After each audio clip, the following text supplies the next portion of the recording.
Well, thanks, Carrie. You better head to the gas station today because if you wait until tomorrow to fill up, it's going to hurt even more. Gas prices expected to jump to just under $1.40 a liter, and that is up from the current $1.38.9, and it may not stop there. Analysts say that prices could inch up even more over the weekend.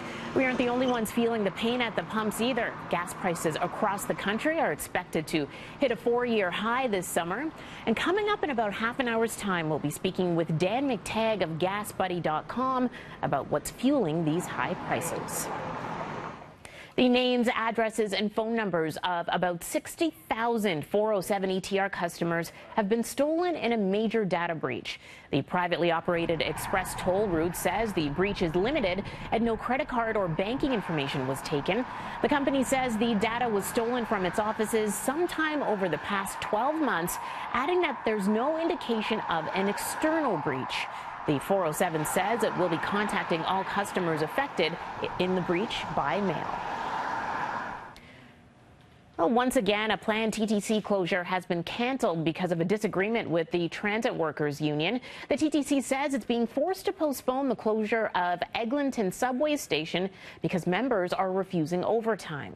The overtime refusal means there's a lack of shuttle buses, and that means that construction on the Eglinton Crosstown LRT has hit a snag. Work was supposed to be done on the tunnel underneath Eglinton Station.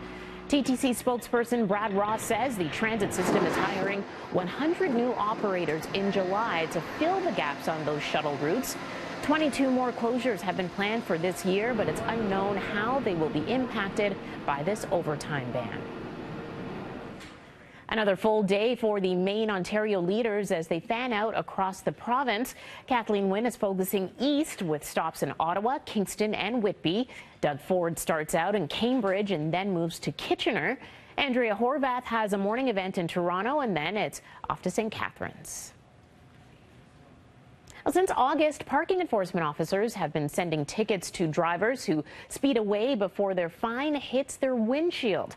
About 4,000 to 5,000 of these tickets are handed out every month. They read "drove away" in the top corner. The city says this policy is to protect parking enforcement officers from being clipped by cars that drive away. Brian Laurie with Points says he isn't buying it. If we're talking about officers safe, I mean, I don't think I've ever known an officer that would stand in front of a car as it was moving to try and issue a traffic ticket. I don't know what that means. Brian, there's now a $10 additional fee for a drive-away parking ticket. They say it's an administrative fee. I don't understand why there'd be another $10 involved in it, but the thing is, who knows, maybe it'll be $20 next year. And when it comes to officers being assaulted or accosted while issuing tickets, the Toronto Police says that there were 45 incidents in 2017. They expect to issue 60,000 drive-away parking tickets this year alone, which adds up to more than $3.1 million in fines. On Hawaii's Big Island, powerful earthquakes are being recorded near the active volcano, which continues to spew lava and volcanic ash. Roughly 20 lava fissures have destroyed more than 24 homes and forced the evacuation of about 2,000 residents. Dr. Michelle Combs says these powerful earthquakes are happening as the lava level around the volcano begins to recede. The earthquakes we're seeing are really shallow. That's part of the reason that they're being felt so strongly. You know, magnitude 4, if it's very deep, might not have much of an effect at the surface, but these are really sharp and really being felt.